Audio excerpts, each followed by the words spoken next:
On this week's show, we spotlight student council's goals and accomplishments, feature second form actors and technical crew as they tackle Titus Andronicus, and profile Big Red swimming and diving. Lawrenceville's 10-minute newscast begins right now.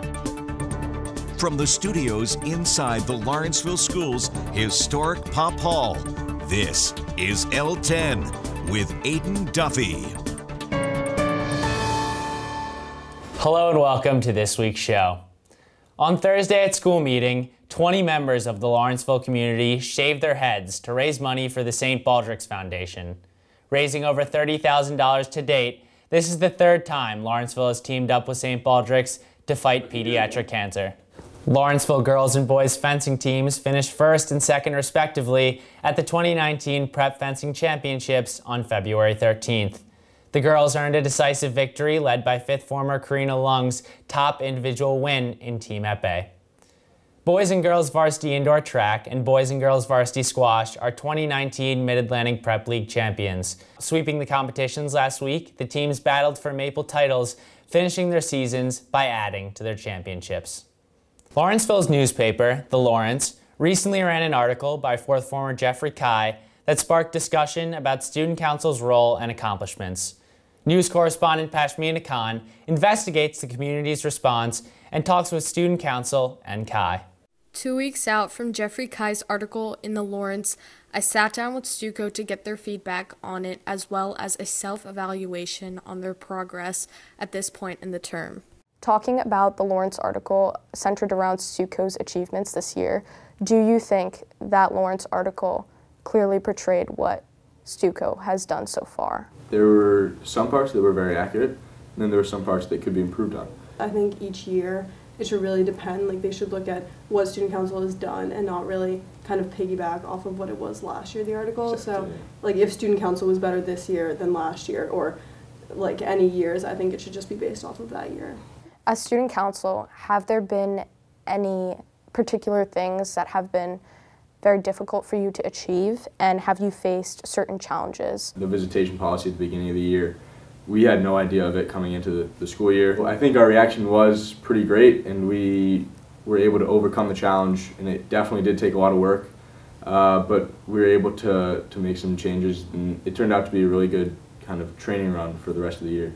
I think certain things also, depending on what position we have. So for me, for example, I knew the challenge going into the year was getting students to each event, not just the typical Laurentian who would normally go to any events, but those Laurentians who are either like to stay in their rooms or those who aren't usually the ones to go out to events. So I think that was the main challenge I had. Jeffrey himself gave me a better sense of his original intent. Could you summarize your Lawrence article?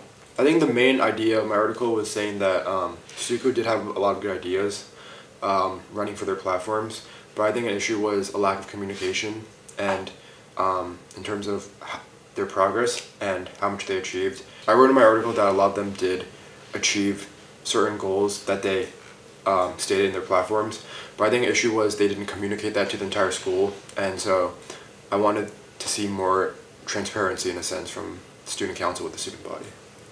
So many people read your article and believed your statements about the Green Cup, house peer tutoring, and the quality and quantity of social events were false. Knowing that, what do you make of the backlash on your article, and why do you think people responded the way that they did? Well, first thing is, like, when you write an article like this, you have to expect backlash. I don't think it's fair to write an article and take a strong stance and not expect backlash from others, because you are putting your voice out there. At the same time, you have to be receptive of others. There were some things that were factually untrue, and I did get those wrong. The reason for that, and obviously I should have double-checked before I wrote that into my article, but one thing was house peer tutoring system, the academic resource list. Even though that did exist, a lot of people I interviewed were not aware of that. And so this goes back to onto the idea of communicating well, right? So like, even though like I did end up seeing after my article was published many lists of these people's names that acted as academic tutors, the students were unaware of that, which I think is an issue, because if that list does exist, well, that's great. But if students can't use it, then it defeats its own purpose, right? Thank you, Pashmina. Second formers have been hard at work mounting their production of Shakespeare's tragedy, Titus Andronicus. Arts correspondent Isabel Lee goes behind the scenes to bring you this report. Souls are not as corrupted as his thought. For 2 and 20 sons I never... I'm here at the Freshman Shakespeare Titus Andronicus tech rehearsal to speak with some of the amazing students and faculty advisor, Mr. Campbell, about how the show is going this year. My sons, that Marcus, Lucius, or thyself, or Titus... As a faculty advisor, what is your role in this production of Titus Andronicus? So for this production of Titus Andronicus, I serve as the stage director and the set designer and sound designer. It's been an amazing process. Every year we put on an amazing original piece, taken of course from Shakespearean text, and we bring it to life on stage. This year is very unique insofar that we're doing a tragedy, which is not often known. It has an infamous history to it.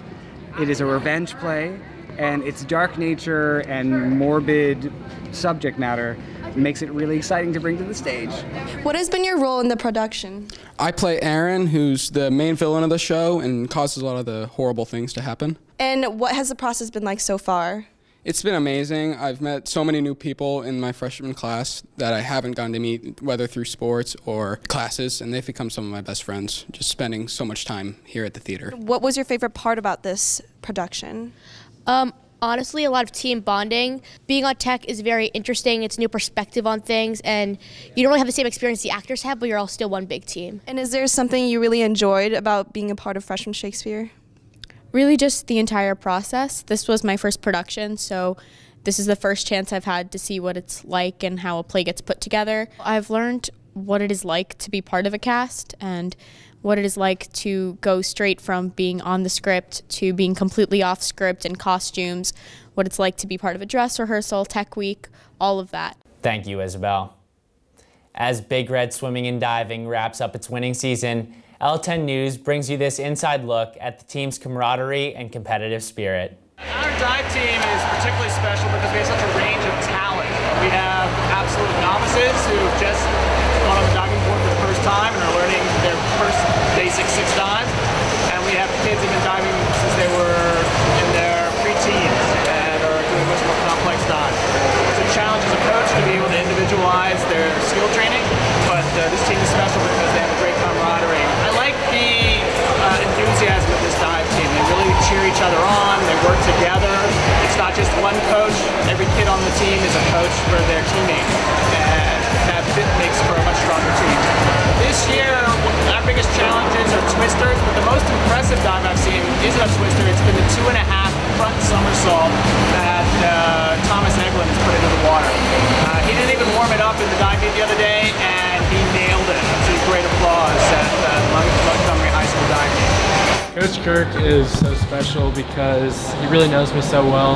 He knows me as a diver. He's always willing to work extra hard, work with me, good days and bad days. And he really knows how to push me perfectly, meet all my challenges. I started diving in 6th grade, so this is my 7th year diving. I mean, I've gone from a beginner diver to a really advanced diver. I'd say I've grown pretty significantly.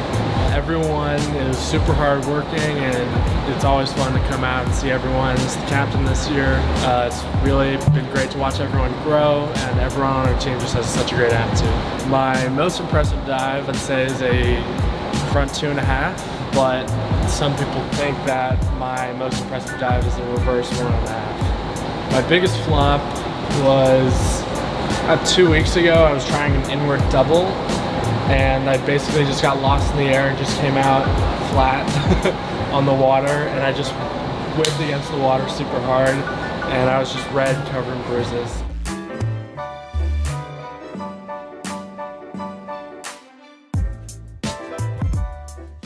Finally tonight, one personal note before we hand over the reins to the 6 L10 News Board. Serving as anchor and managing editor of this broadcast for the last 2 years has been incredibly challenging and rewarding. It has been my honor to tell your stories and showcase this extraordinary community. I want to thank my co-pilots, Toby, Ilogu, and Hait, for their creativity, commitment, courage, and heart. From issues-oriented features, live broadcasts, world travel, opinion editorials, and documentary specials, we reimagined the show, turning it into what may be the best high school newscast in the country.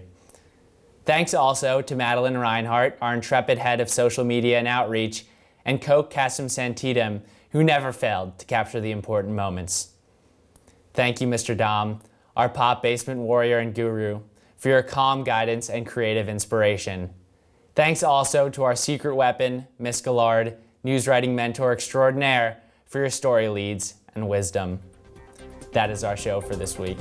From all of us here at L10 News, thank you so much for watching and good night. The 6th L10 News Board will see you right back here in March.